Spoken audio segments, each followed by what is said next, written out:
All right. Now let's talk about the second type of question called identifying sentence error questions. These are the types of questions that give you a sentence and then ask you to find the errors in the sentence provided. It's kind of like searching for a sore thumb or a snail in the rose bush. You're looking for the piece of the sentence that just sticks out and doesn't work.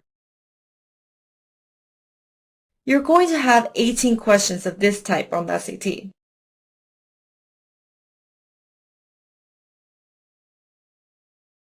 Now let's take a look at the directions for this type of question. Remember, pay attention to them now, and you won't have to on test day. Okay, so let's read this together. The following sentences test your ability to recognize grammar and usage errors.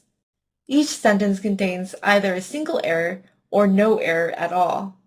No sentence contains more than one error. The error, if there is one, is underlined and lettered. If the sentence contains an error, select the one underlined part that must be changed to make the sentence correct. If the sentence is correct, select answer choice E. In choosing answers, follow the requirements of standard written English. So got it? What are we looking for here? Okay, so I want you to jot this down. For underlined sentence error questions, there can only be one error in the sentence, or there could be no error.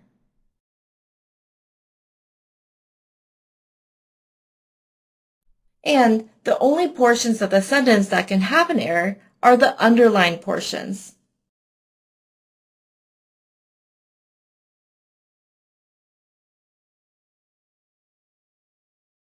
You should consider each underlined portion in order to see if there's an error. Now let's take a look at this example. The other delegates and him immediately accepted the resolution drafted by the neutral states.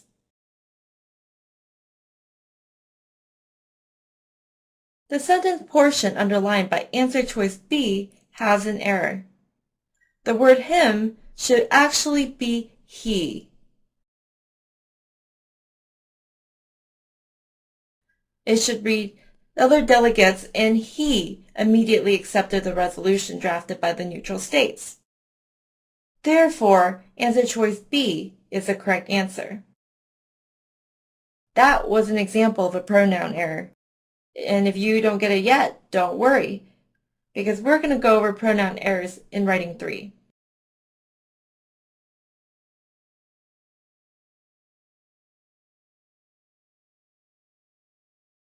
Okay, so here's our next writing strategy. This strategy is called Find Who Did It and What Was Done.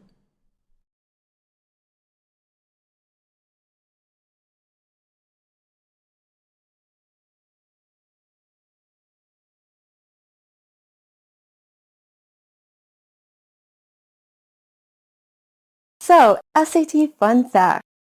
Did you know that the verb and pronoun errors are the most common type of error on the SAT?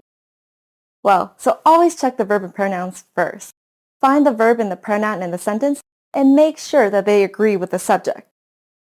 This strategy works well for both identifying sentence errors and improving sentence questions. So for both of those types, you're going to find the verb and the pronoun first and make sure they match to the subject. So what I like to do as I read through the questions is I underline the verb and the pronoun and I check them before I look for any other type of errors. Got it? Okay, jot this down. As you read through the sentences, you should first find the verb and pronoun and make sure that they match the subject.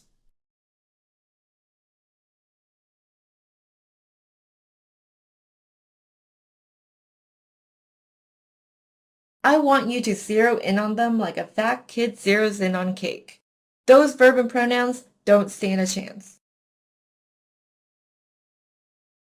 So what is a verb? Come on, you already know this. Verbs are the words like walk, sing, jump, and love.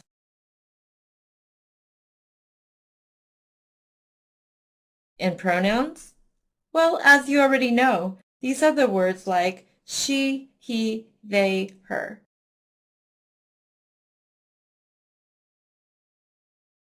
Now we want to make sure those verbs and pronouns agree to the subject. Is the subject plural? Well, that means the verb and pronoun should be plural as well, right? I mean, things just have to match. Does that make any sense yet? Well, it will after we walk through a couple questions.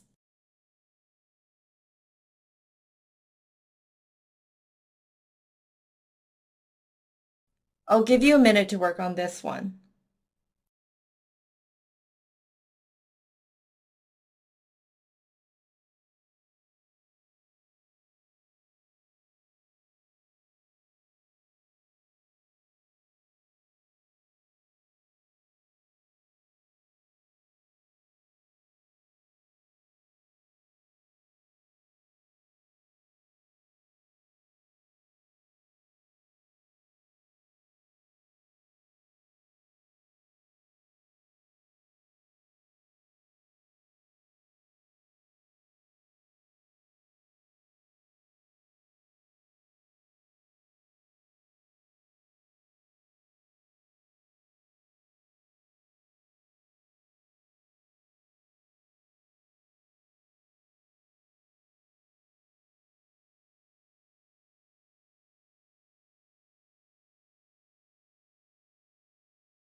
Okay, time's up.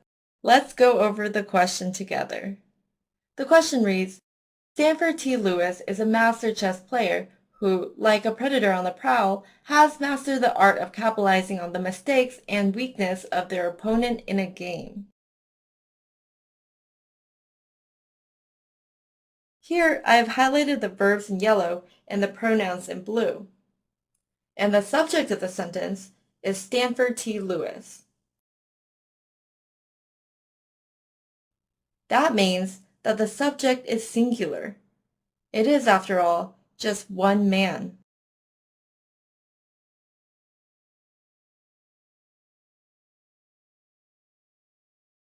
That means answer choice D is incorrect. As shown on the screen, the pronoun their is actually plural, and it does not match the singular subject. And therefore, answer choice D is our answer. Is this matching business starting to make sense? Well, I hope so. Let's try another question and see how we do.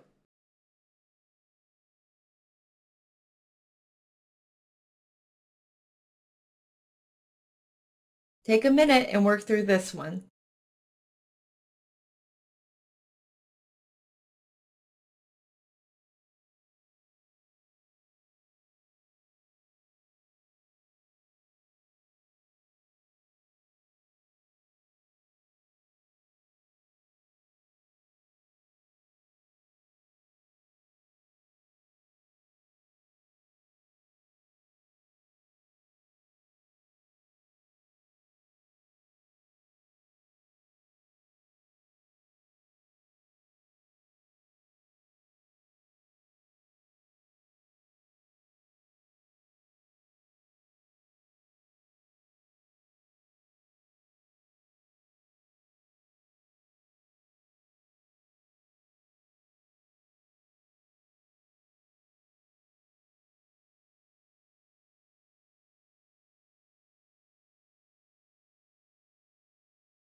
Ding, time's up.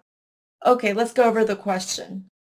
The entire Honors Society, including Mr. and Mrs. Thomas, are having a fantastic time at the meeting, celebrating the success of the fundraising drive. Okay, so let's look at the answers. Again, here is the verb highlighted in yellow.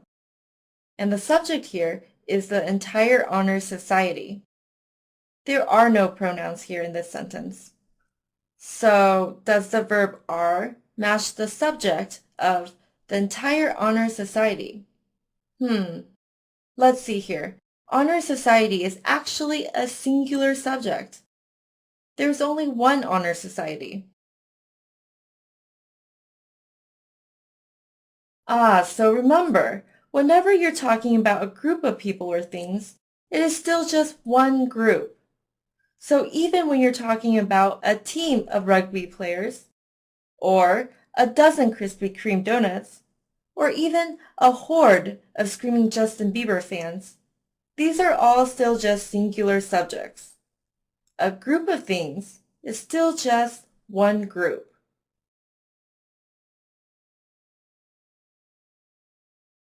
Therefore, are is incorrect because it's plural. The sentence should read, the entire honor society, including Mr. and Mrs. Thomas, is having a fantastic time at the meeting.